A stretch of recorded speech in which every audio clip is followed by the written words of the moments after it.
Everyone, स्वागत है आप सभी का भूमिका चौहान इंग्लिश चैनल पर। आज की ये क्लास होने वाली है बहुत ज्यादा खास, क्योंकि इसके अंदर थर्ड लेवल चैप्टर के करवाने वाली हूं सबसे इंपॉर्टेंट क्वेश्चंस। जी हां, अगर आपने ये वाले सवाल एग्जाम्स के लिए प्रिपेयर कर लिए तो आपका एग्जाम में पक्का इसमें से कोई एक सवाल निकल कर आ जाएगा।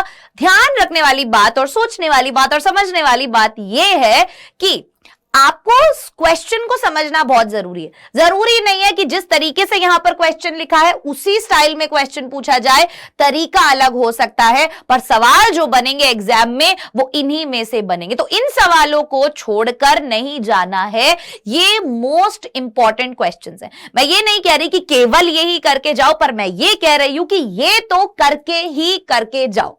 आइए शुरू करते हैं आज के इस क्लास को।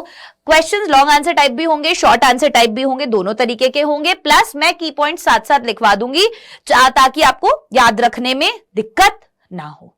आइए शुरू करते हैं आज की क्लास को। और हां, इस क्लास का पीडीएफ आपको मिलेगा मेरे टेलीग्राम भूमिका चौहान पर।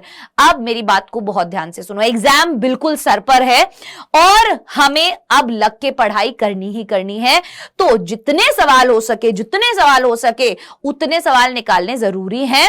एक चीज को पर आप बांध के रखो कि मुझे पढ़ाई यहां से करनी है, ठीक है। आप ये नहीं है कि 4 बुक्स अलग अलग खोल के बैठे हुए हो। आपका फोकस होना चाहिए कि यार जो मैम ने इंपॉर्टेंट क्वेश्चंस बताए हैं, जो मेरी किताब के क्वेश्चंस हैं, एटलीस्ट मैं उनको तो बहुत अच्छे से करके जा रहा हूं। अगर फिर भी मेरे पास टाइम बच जाता है तो मैं एक्स्ट्रा क्वेश्चंस को देखूंगा, ठीक है। चलिए आइए शुरू करते हैं। सबसे पहला क्वेश्चन हमारा क्या है? द थर्ड लेवल लिखा किसने है? जैक फिने ने। कहानी इस चैप्टर का पूरा वन शॉट डला हुआ है। अगर आप चाहें तो प्लेलिस्ट में देख सकते हैं। वीडियो के डिस्क्रिप्शन में भी मैं इसके वन शॉट का लिंक आपको डाल के दे दूंगी, ठीक है। चलो, और पीडीएफ के लिए फिर से बता देती हूं, पीडीएफ आपको मिलता है भूमिका चौहान चैनल पर, ठीक है। तो ये एग्जाम पॉइंट ऑफ व्यू से बहुत ज्यादा इंपॉर्टेंट क्वेश्चंस हैं, इन्हें मिस मत करना, ठीक है। What was the third level? Where was it situated? Third level क्या था और ये कहां सिचुएटेड था? तो आप सभी जानते हैं ग्रैंड सेंट्रल स्टेशन पर थर्ड लेवल सिचुएटेड था। बट ये कहीं ना कहीं चार्ली के दिमाग की एक कल्पना थी, राइट? तो the third level refers to the subway of Grand Central station in New York. पहला पॉइंट हमारा क्या हो जाएगा? Subway of Grand Central station, पहला पॉइंट जो हमें याद रखना है न्यूयॉर्क के अंदर। Second point, though this third level was not present there physically, हालांकि फिजिकली था नहीं, एग्जिस्ट नहीं करता था, but Charlie claimed it to be present there. But Charlie ये दावा करता था कि वो वहां पर मौजूद है। तो physically doesn't exist. Charlie claims existence. Charlie उसकी एग्जिस्टेंस क्लेम कर रहा था कि भाई वो प्रेजेंट है वहां पर, right. Third level was at grand Central station in New York. और कहां था ये? Third level grand Central station में था, न्यूयॉर्क के। तो ये 3 पॉइंट्स याद रखने हैं। सबवे था ग्रैंड सेंट्रल स्टेशन का, फिजिकली एग्जिस्ट नहीं करता था, बट चार्ली क्लेम कर रहा था कि एग्जिस्ट करता है, ठीक है। पॉइंट्स के जरिए याद रखोगे, ज्यादा लंबे समय तक चीजें याद रहेंगी और रिवाइज करने में स्पेशली आसानी रहती है कि जल्दी जल्दी पॉइंट्स देख लिए, ये 3 पॉइंट्स मेरे आंसर में होने ही होने चाहिए, बस। उसके बाद करना क्या होता है? क्या करना होता है? एग्जाम में अपनी भाषा में लिखना होता है, अपने तरीके से लिखना होता है, बस ये पॉइंट्स को अंडरलाइन करके आना होता है। अब तुम एग्जाम में अगर यही आंसर लिखते तो तुम अंडरलाइन क्या करके आते? देखो, तुम एग्जाम में ऐसे अंडरलाइन करके आते, subway Grand Central station New York, ठीक है। Third level not present physically, ठीक है। Charlie claimed present there. इस तरीके से आप इसको अंडरलाइन करके आ जाते, ये आपके मेन पॉइंट्स हो जाते जो टीचर देख लेता और आपको नंबर दे देता, ठीक है। चलिए आगे देखते हैं। Next question, who was psychiatrist? Psychiatrist कौन था? दोस्त था हमारे चार्ली का, Sam. What did he tell about the third level, वो थर्ड लेवल के बारे में क्या बताता है? तो वो बोलता है कि यार थर्ड लेवल जैसी एक चीज कोई एग्जिस्ट करती नहीं है, ये केवल एक वेकिंग ड्रीम विश फुलफिलमेंट है। इस पॉइंट को याद रखना है तुम्हें। सबसे पहला पॉइंट हमारा क्या बन गया? Sam was Charlie's psychiatrist friend. तो पहला पॉइंट ये है Charlie's psychiatrist friend. Second point, believed that Charlie had got the whims of third level as a waking dream wish fulfillment। तो ये क्या है? कुछ नहीं है, केवल waking dream wish fulfillment है। मतलब कि चार्ली क्या कर रहा है? दिन में सपने देख रहा है, उसके जो अंदर की इच्छा है वो सोच रहा है कि वो पूरी हो रही है, उसे फुलफिल कर रहा है सपने देखकर बस, और वो सपने को सच मान रहा है। He had been only day dreaming, केवल दिन में सपने देख रहा है। तो waking dream wish fulfilment, day dreaming. Side by side he revealed that the third level was still there. पर कहानी के अंदर हमने ये भी तो देखा कि एंड में तो सैम खुद बोलने लग जाता है कि थर्ड लेवल एग्जिस्ट करता है, भाई तू ढूंढता रहे इसको, है ना। In reality Charlie was upset from his dull life. तो असल में ऐसा कुछ नहीं था, चार्ली केवल अपनी रियल लाइफ से, डल और बोरिंग जिंदगी से परेशान था। दुख, तकलीफ, वरी, इनसिक्योरिटी, वॉर, इन सब से प्रॉब्लम में था और वो एस्केप करना चाहता था इस मॉडर्न लाइफ को। पुराने जमाने में जाना चाहता था, अपने दादाजी के समय में, जब जिंदगी बहुत सुकून भरी होती थी, जब कोई वॉर नहीं था, कोई इनसिक्योरिटी नहीं थी, सब साथ साथ रहते थे, सुकून की जिंदगी थी, है ना। तो थर्ड पॉइंट हमारा क्या हो जाएगा? Charlie upset from his dull life. Charlie upset from his dull life. Charlie अपनी डल लाइफ से अपसेट था। अगर इसके अंदर भी आपको अंडरलाइन मैं बता देती हूं, साथ के साथ क्या करके आना है, बिल्कुल पेपर में ऐसे कैसे करके पूछने का तरीका अलग हो सकता है बस, ठीक है ना। इतना तो अब 12वीं क्लास में हो, तुम इतना दिमाग तो लगा सकते हो। चलो, चार्ली साइकियाट्रिस्ट फ्रेंड ये अंडरलाइन करोगे, ठीक है। वेकिंग ड्रीम विश फुलफिलमेंट ये अंडरलाइन करोगे, डे ड्रीमिंग अंडरलाइन करोगे, revealed third level was still there, upset from his dull life. इतना पार्ट आप एग्जाम में अंडरलाइन करके आओगे आंसर जब भी लिखोगे। अगला point, what about his grandfather did Charlie tell to his friend. अपने दादाजी के बारे में चार्ली अपने दोस्त को क्या बताता है? तो देखो, Charlie said that his grandfather lived in nice and peaceful times, कि और मेरे दादाजी का समय बहुत सुकून भरा होता था। Yet he was the one who had started the stamp collection, और उन्होंने ही तो स्टैंप कलेक्शन शुरू किया था। तो तुम ये कैसे बोल सकते हो कि ये जो स्टैंप कलेक्शन मैं करता हूं ये मेरा रियलिटी से भागने का एक जरिया है, right. He did not need any temporary refuse from reality. बोले मेरे दादाजी को तो जरूरी नहीं था, उनका समय तो बड़ा मस्त था, उन्हें तो नहीं चाहिए था टेम्पररी रिफ्यूज रियलिटी से, कि थोड़ी देर के लिए मैं दूर हूं असलियत से, उन्हें नहीं चाहिए था ना। तो तुम ये कैसे कह सकते हो? तो हम क्या लिखेंगे की पॉइंट्स में? फर्स्ट पॉइंट हम लिखेंगे grandfather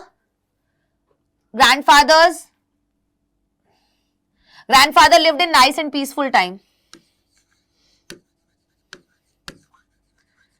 grandfathers time was peaceful था उनका time. Second point, started stamp collection, उन्होंने ही स्टैम्प कलेक्शन स्टार्ट किया था।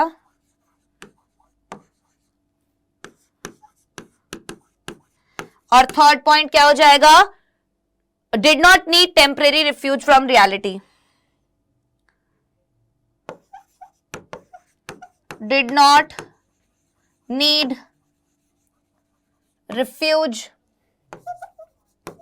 फ्रॉम रियलिटी, कि वो रियलिटी से कहीं दूर जाना चाहते हैं, अलग जगह पर जाना चाहते हैं, ठीक है।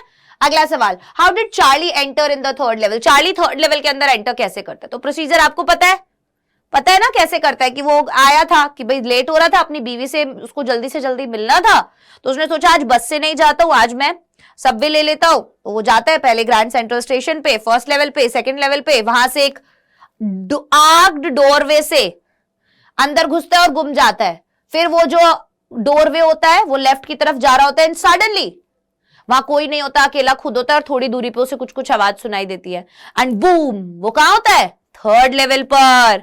सो Charlie had been late at his office, अपने ऑफिस में लेट हो गया था। Desire to reach home early, जल्दी घर पहुंचना चाहता था। So he went to Grand Central to catch a suburban train. देखो बिल्कुल सिंपल भाषा में लिखा हुआ है ना? तो इसीलिए वो ग्रैंड सेंट्रल गया सबअर्बन ट्रेन पकड़ने के लिए, जो भाई पास के वहां तक पहुंचा दे, आउटस्कर्ट्स में। He was lost in corridor, एक कॉरिडोर, एक गलियारे में वो लॉस्ट हो गया, खो गया।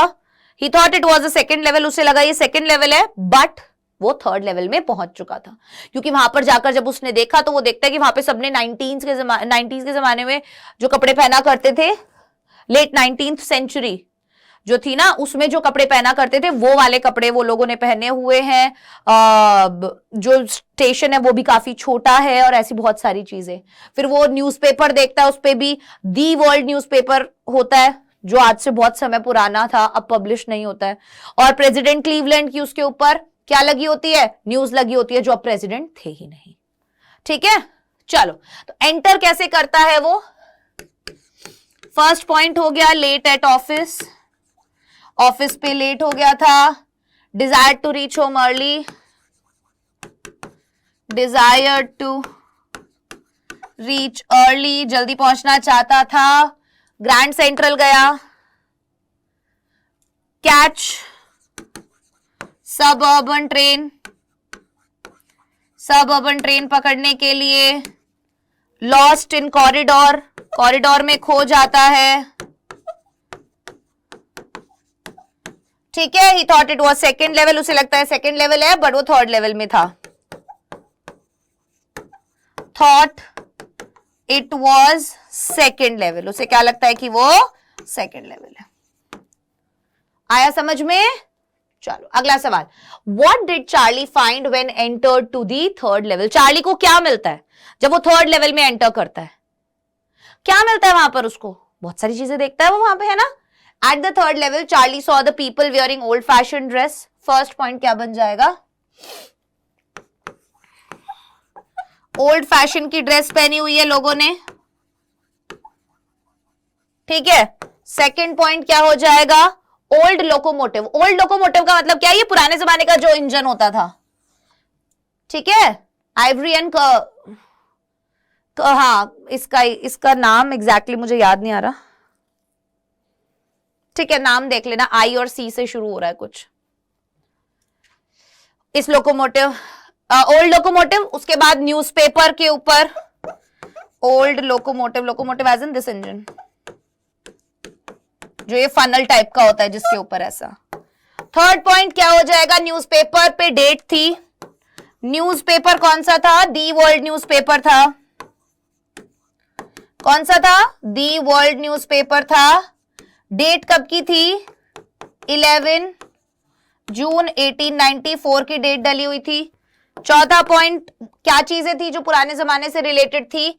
ब्रास पिटून्स थे, फ्लिकरिंग गैस लाइट थी और ऐसी बहुत सारी दूसरी चीजें थी जो पुरानी सेंचुरी से बिलोंग करती थी। तो उसे वो सारी चीजें वहां थर्ड लेवल पर देखने को मिली, जिससे उसे ये यकीन हो गया कि ओ, मैं तो थर्ड लेवल में, मतलब पुराने जमाने में आ गया हूं। तो ये डिटेल याद रखनी जरूरी है कि भाई पुराने जमाने के लोगों ने कपड़े पहने हुए थे, लड़कियों ने मटन लेग स्लीव्स पहनी हुई थी, लंबी लंबी, है ना, बूट्स पहने हुए थे। लड़कों ने पुराने जमाने के दाढ़ी मूछ रखे हुए थे, बड़े बड़े साइड बर्न्स थे, बड़ी बड़ी मुस्टैच थी, सब कुछ। ओल्ड लोकोमोटिव था, राइट। न्यूज़पेपर पे तारीख थी ये वाली। ब्रास पिटून्स थे, पीकदान, पिटून्स पीकदान थे। Flickering gas light, flame light थी, पता है ना, वो आग से जलती है, गैस लाइट होती है जो हाथ में पकड़ते रहते हैं, भूतनियां पकड़ी रहती हैं, वैसे वाले। ठीक है, अगला सवाल, who was Sam Weiner? Sam Weiner कौन था? हमारे साइकियाट्रिस्ट, राइट, हमारे चार्ली का दोस्त था। Where was he disappeared and why? वो कहां गायब हो गया था और क्यों? वो कहां गायब हो गया था और क्यों, आप लोग बताएंगे। तो वो बोला जा रहा था कि भाई थर्ड लेवल में चला गया वो, तो उसको तो थर्ड लेवल मिल गया है।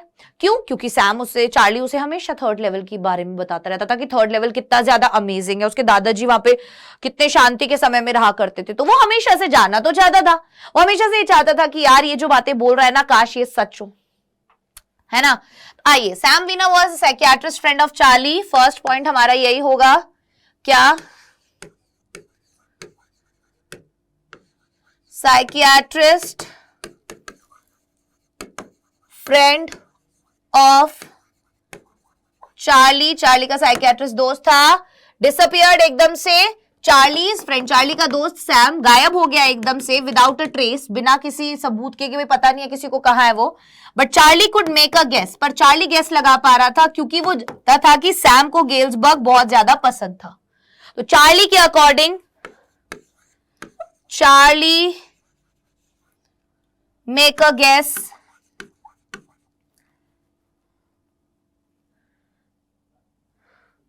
Charlie makes a guess, Sam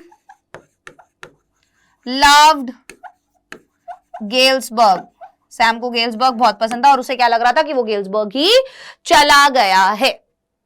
ठीक है, और जब भी उसे वो थर्ड लेवल के बारे में बताता, अपने दादाजी के समय के बारे में बताता, तो सैम हमेशा से ये सोचता था कि यार, उसने लेटर में भी तो लिखा ना कि मैं हमेशा से ये चाहता था कि जो भी तुम बातें बता रहे हो, काश ये सारी बातें सच हो। राइट, चलिए। He became sure of it when he found an envelope mailed by Sam. अब उसको इसकी श्योरिटी कहां से मिली?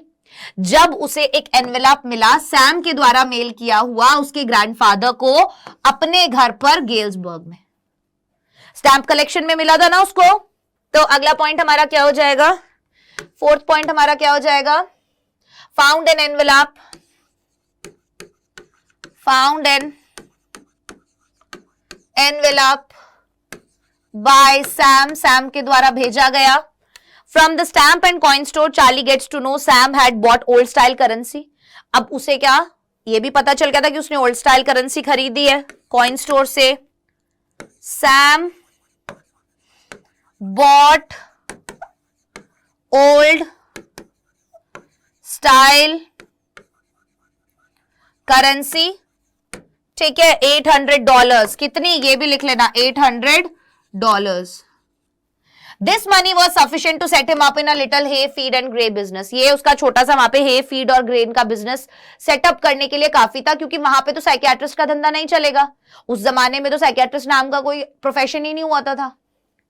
अब दिमाग खराब होने लगा लोगों का, इसीलिए अब हमारे ये जो डॉक्टर्स है ये बने हैं दिमाग के है ना। हाँ, तो hay feed grain business, hay feed and grain business setup करने के लिए इतना पैसा काफी था। राइट, चलिए अगले सवाल पर चलते हैं। What was stamp collection, how was it related to Charlie? Important question है। स्टैम्प कलेक्शन की जगह वो पूछ सकते हैं फर्स्ट डे कवर क्या है। ठीक है, तरीका अलग हो सकता है, फिर से बता रही हूं क्वेश्चन पूछने का, पर बात वही पूछेंगे घुमा फिरा के, यही 4-5 चीजें पूछेंगे आपसे घुमा फिरा के। What was stamp collection, stamp collection क्या था, how was it related to Charlie, ये चार्ली से संबंधित कैसे था? आइए देखते हैं। When a new stamp is issued, जब भी कोई नया स्टैंप इशू होता है, stamp collectors buy some, stamp collectors जो होते हैं वो कुछ खरीद लेते हैं and use them to mail envelopes, और उनको इस्तेमाल करते हैं एनवेलप पे लगा के खुद को मेल कर लेते हैं on the very first day of sale, पहले दिन, जिस दिन वो स्टैंप इशू हो रहा है उसी दिन। And the postmark proves the date, और जो पोस्टमार्क उस पर लग जाता था उससे उसकी तारीख प्रूफ हो जाती थी। The stamp collection is the link, stamp collection ही वो लिंक है जो ज्वाइन करता है पास्ट और प्रेजेंट को अपनी कहानी के अंदर, है ना, क्योंकि वही तो देखता है उसमें सैम के लेटर को कि भाई यहां सैम ने लेटर भेजा हुआ है, इसी के अंदर मिलता है उसको, तो प्रेजेंट और पास्ट ऐसे कनेक्ट होते हैं। This collection was passed on to Charlie from his grandfather, और ये कलेक्शन चार्ली के पास कहां से आया था? उसके ग्रैंडफादर से आया था। तो आइए, स्टैम्प कलेक्शन क्या है? फर्स्ट डे कवर वाला पूरा आपको स्टोरी लिखना पड़ेगा। कैसे लिखोगे?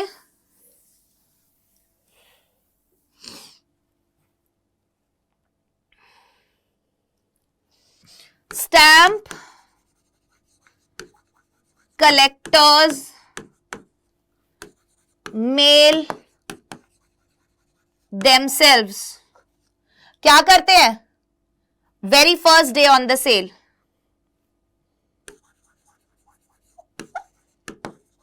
वेरी फर्स्ट डे, ठीक है। पोस्टमार्क डेट प्रूफ करती है, postmark proves the date. Stamp collection link है पास्ट और प्रेजेंट का, link between past and present, ठीक है। इसी को फर्स्ट डे कवर भी कहा जाता है, तो ये बात याद रखना, इसी को फर्स्ट डे कवर भी कहा जाता है। तो यहां पर देखो, न्यू स्टैंप जब इशू होती है, जिस दिन आई है नई स्टैंप, स्टैंप कलेक्टर्स उन्हें खरीद लेते हैं और खुद को ही मेल कर लेते हैं फर्स्ट डे सेल पर, जिस दिन वो बिक्री है उसी दिन। पोस्टमार्क डेट प्रूफ कर देती है, ठीक है। लिंक है जो पास्ट और प्रेजेंट को ज्वाइन करता है हमारी कहानी के अंदर। सो collection was passed on, Charlie को मिला था वो उसके दादाजी से, ठीक है। चलो, what did Sam write in his letter to Charlie? Sam क्या लिखता है अपने लेटर में? What did Sam write in his letter to Charlie? Charlie को जो लेटर लिखता है, उस लेटर के अंदर वो क्या लिखता है? Sam's letter to Charlie proves that Sam has found and reached to the third level. Sam का जो लेटर था जो चार्ली को, वो प्रूफ करता है कि सैम को थर्ड लेवल मिल गया है और वो थर्ड लेवल पर पहुंच चुका है। He is staying there in Galesburg, और अब वो गेल्सबर्ग में रह रहा है पिछले 2 हफ्तों से, और अलग अलग एक्टिविटीज वहां देख रहा है, और वही एक्टिविटीज वो चार्ली को एक्सप्लेन करता है कि यहाँ पर ये वाला गाना गा रहे हैं लोग, वहां पे लोग पियानो बजा रहे हैं, यहाँ पे मेरे को लेमनेड के लिए बुलाया हुआ है, लोग अपने पॉच में बैठे हुए हैं, चिल कर रहे हैं, राइट। पॉइंट क्या बन जाएगा? Proves Sam found, proves Sam found third level, right? Second point, reached third level, reached there, staying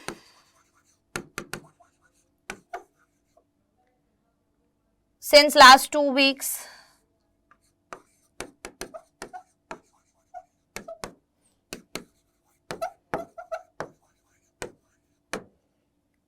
Describes activities to Charlie.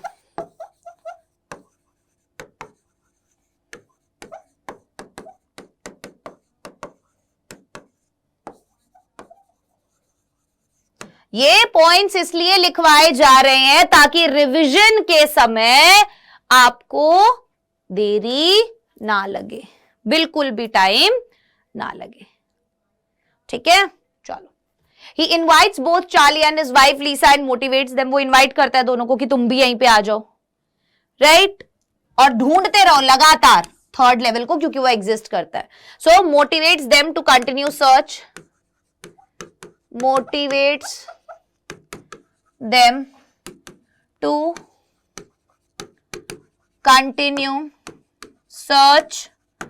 Next point, So we can say that Sam was also a victim of worldly worry. So हम ये कह सकते हैं कि Sam भी Charlie की तरह दुनिया की प्रॉब्लम्स का शिकार था, ठीक है, और वो भी एस्केप ढूंढ रहा था चार्ली की तरह, और साथ में फिर उसकी बीवी भी लग गई थी। So Sam was also seeking escapement. वो भी दूर भागना चाहता था,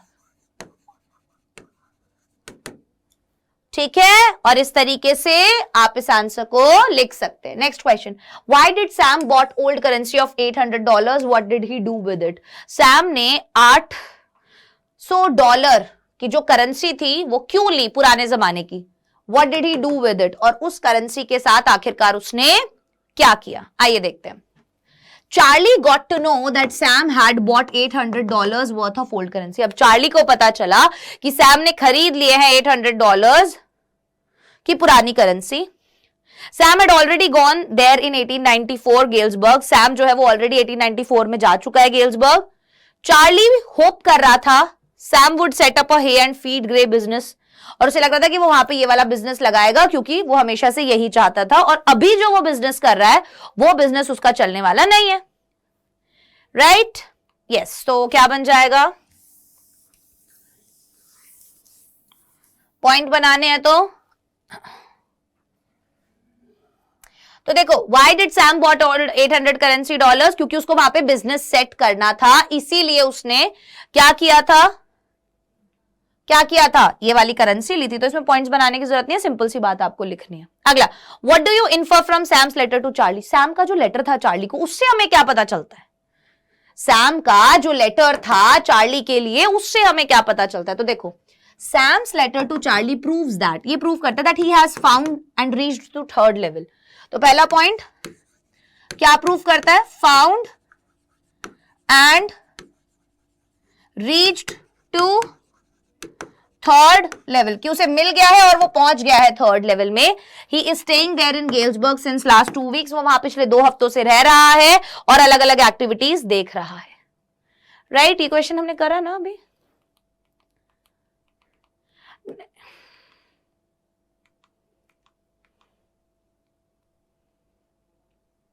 हाँ, तो देखो, what did Sam write in his letter to Charlie, इसी तरीके का सवाल है ये भी।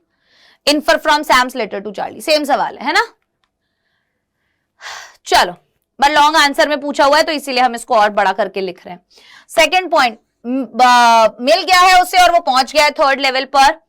Living there since last 2 weeks, वहां ही रह रहा है। बहुत इजी है यार ये chapter. Living there since last 2 weeks, right? Watching various activities, अलग अलग एक्टिविटीज देख रहा है वहां पर होते हुए। वॉचिंग वेरियस एक्टिविटीज, वहां पर अलग अलग एक्टिविटीज होते हुए देख रहा है। इनवाइट करता है चार्ली को और उसकी बीवी को और मोटिवेट करता है कि तुम लगातार ढूंढते रहो थर्ड लेवल को। सो फोर्थ पॉइंट बनेगा हमारा। यस, क्या है? Invite Charlie, motivates Charlie and Lisa to search third level, कि तुम ढूंढते रहो। पांचवा point, so we can say that Sam was also a victim of worldly worries, इसीलिए हम कह सकते हैं कि सैम भी चार्ली की तरह ही था। पांचवा point, Sam was like Charlie.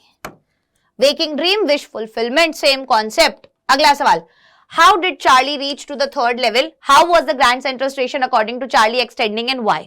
Charlie का कहना हमेशा से ये था ना कि जो ग्रैंड सेंट्रल स्टेशन है वो पेड़ की तरह बढ़ रहा है, पेड़ की ब्रांचेस की तरह बढ़ रहा है, ट्री की ब्रांचेस की तरह, किसी भी डायरेक्शन में। मतलब आप किसी एक जगह घुसोगे, आप पता नहीं कौन से ब्लॉक में जाके निकलोगे। ये यहीं पे सवाल है, how did Charlie reach to the third level? Charlie third level पहुंचा कैसे? ये लॉन्ग आंसर टाइप क्वेश्चन है, ध्यान रखना। ठीक है, how was the Grand Central station according to Charlie extending? Charlie के अनुसार ग्रैंड सेंट्रल स्टेशन किस तरीके से बढ़ रहा है और क्यों? देखो, one night Charlie worked till late at office. एक रात चार्ली बहुत लेट टाइम तक ऑफिस में काम करता है। Then he was in a hurry to get back to his house. फिर अब यार इतने लेट काम करते तो घर जाने की जल्दी तो लगती है, चार्ली को भी वही हुआ। So he decided to take the subway from Grand Central Station. तो उसने क्या डिसाइड किया कि मैं सबवे लेता हूं ग्रैंड सेंट्रल स्टेशन से। He went down the steps and came to the first level. तो वो नीचे गया, सीढ़ियों से उतर के फर्स्ट लेवल पर पहुंचा। Then he walked down to the second level. वहां से फिर वो सेकंड लेवल में पहुंचा। उसके बाद जहां से सबअर्बन ट्रेन जाती थी, ठीक है, he ducked into an arched doorway. अब वो बाई चांस एक आर्क्ड डोरवे में निकल पड़ा, ऐसे किसी एक डोरवे में घुस गया वो, और वहां से हेडेड टू दी सबवे की ओर और गुम गया वहां पे जाके। Knowing that he was going wrong, he continue to walk downward. अब वो जानता था कि वो गलत जा रहा है, फिर भी वो चलता गया, ठीक है, नीचे की तरफ the tunnel turn sharp left, अब वो टनल जो है एकदम से शार्प लेफ्ट लेती है, and then taking a short flight of stairs, और उसके बाद थोड़ी सी सीढ़ियां उतरकर वो थर्ड लेवल पर पहुंच जाता है at the Grand Central station, Grand Central station पर। Here he saw many unusual things, और यहां पर वो बहुत अलग अलग चीजें देखता है जिससे उसे ये यकीन हो जाता है कि वो थर्ड लेवल में पहुंच गया है। फ्यू टिकट विंडोज, कुछ टिकट विंडोज थी, कुछ ट्रेन गेट्स थे पुराने जमाने के दिखने वाले लकड़ी के बने हुए, डिम गैस लाइट्स थी। ये आपको ना ये याद रखनी पड़ेंगी चीजें, क्या क्या चीजें थी। फ्यू टिकट विंडोज थी, कुछ ही ट्रेन गेट्स थे पुराने जमाने के टाइप के लकड़ी से बने हुए, डिम गैस लाइट्स थी जो फ्लिकर कर रही थी, झपझपा रही थी, डर्बी हैट्स पहनी हुई थी, वो गोल तरीके की हैट जो पहनी हुई है वो पहनी हुई थी लोगों ने, 4 बटन वाले सूट पहने हुए थे, लंबे लंबे कोट पहने हुए थे, लंबी लंबी दाढ़ी मूछ वाले लोग थे, साइड बर्न्स, ये कलमें होती है ना, लंबी लंबी कलमें थी उनकी, लंबी लंबी मूछें थी। तो वो सब देखकर उसे समझ में आ गया था कहीं ना कहीं कि भाई मैं तो कहीं और ही आ गया हूं, है ना। चलो, तो ये आप लिख लेंगे किस तरीके से, पूरा डिस्क्रिप्शन है क्योंकि इसके अंदर अब आप क्या ही वो करोगे, पॉइंट्स लिखोगे तो डिस्क्रिप्शन है, याद हो जाएगा आपको कि पहले यहां गया, फिर यहां गया, फिर यहां गया, फिर यहां गया, फिर यहां गया, है ना। चलो, describe the third level as per Charlie, third level describe करना है चार्ली के अनुसार। What did he do to make sure that he was in 1894? उसने क्या किया इस बात को श्योर करने के लिए कि वो 1894 में है। Why did he want to buy tickets? और वो आखिरकार टिकट्स क्यों खरीदना चाहता था, टिकट्स खरीदने के पीछे क्या रीजन था, देखो। Charlie says that the rooms on the third level were smaller than that of the second level. Charlie का कहना था कि रूम जो थे थर्ड लेवल, मतलब जो जगह थी थर्ड लेवल पर, जो थर्ड लेवल था वो छोटा था बाकी के लेवल्स के कंपैरिजन में, ठीक है। There were fewer ticket windows, कम टिकट विंडोज थी जहां से टिकट लेते हैं अपन, वो भी कम थी, ट्रेन गेट्स भी कम थे, इंफॉर्मेशन बूथ जो था सेंटर में वो लकड़ी का बना हुआ था और पुराना दिख रहा था बहुत ज्यादा। There were open flame gas lights, open flame gas lights थी, ब्रास पिटून्स थे फ्लोर पे, वही चीजें हैं बार बार, देखो सवाल बस पूछने का तरीका अलग है, चीजें वही लिख रखी है हमने पिछले वाले में भी, कैसे पहुंचा थर्ड लेवल, उसके लिए किस तरीके से बढ़ रहा था और क्यों। यहां पर थर्ड लेवल चार्ली के अकॉर्डिंग क्या था, उसने क्या देखा 1894 में कि उसे लगा कि वो वहां पहुंच गया, तो वही बोल रही हूं, सवाल पूछने का तरीका अलग हो सकता है, बस चीजें वही पूछी जाएंगी आपसे घुमा फिरा के, ठीक है। तो everyone on the station was dressed in 19th century, हर बंदे ने 19वीं शताब्दी के कपड़े पहने हुए थे, 19th सेंचुरी के कपड़े पहने हुए थे। To make sure he looked at the newspaper which were on sale, तो अब उसने ये श्योरिटी करने के लिए कि मैं 1894 में, उसने न्यूज़पेपर देखा एंड फाउंड द न्यूज़पेपर, उस पे न्यूज़पेपर पे दी वर्ल्ड न्यूज़पेपर था वो, जिसके अंदर मेन स्टोरी प्रेसिडेंट क्लीवलैंड की लगी हुई थी, है ना, और जो उस जमाने में क्या होते थे, प्रेसिडेंट हुआ करते थे, अभी नहीं है। Then he confirm from public library file, फिर वो ये चीज पब्लिक लाइब्रेरी फाइल से कंफर्म करता है कि न्यूज़पेपर जो है, जो उसने देखा था वो 11 जून 1894 का था। With the wings of imagination, Charlie returned to collect enough money to buy 2 tickets to Galesburg town for himself and his Lisa. अब क्योंकि उसके दिमाग में तो कल्पना ही चल रही थी, है ना, तो चार्ली जाता है, returned to collect enough money, कि भाई अब मैं पर्याप्त पैसा लेकर आ सकूं पुराने जमाने की करेंसी का, कि मैं 2 टिकट खरीद सकूं मेरे और मेरी बीवी के लिए गेल्सबर्ग के लिए, क्योंकि गेल्सबर्ग एक बहुत अच्छी जगह है। क्या है गेल्सबर्ग? एक बहुत शांति प्रिय जगह है, अच्छी जगह है। Do you think that the third level was a medium of escape for Charlie? Why? क्या आपको लगता है कि थर्ड लेवल जो है वो एक मीडियम ऑफ एस्केप है चार्ली के लिए, और क्यों? क्या आपको ऐसा लगता है? बोलो बोलो। The third level was a medium of escape for Charlie because, क्योंकि he might be unhappy and fearful from worldly worries. हाँ, थर्ड लेवल एक मीडियम हो सकता है, एक जरिया हो सकता है एस्केप करने का, दूर जाने का चार्ली के लिए, क्योंकि वो ना खुश हो सकता है वो अनहैप्पी हो, फियरफुल हो, ये दिमाग में प्रॉब्लम्स जो चल रही है, दुनिया की परेशानी जो चल रही है, वो दूर जाना चाहता है इन सबसे। He explained that he meant the modern world is full of insecurities. वो एक्सप्लेन करता है कि ये जो मॉडर्न दुनिया है ना, ये इनसिक्योरिटी, फियर, वॉर, वरी, इन सब चीजों से भरी हुई है।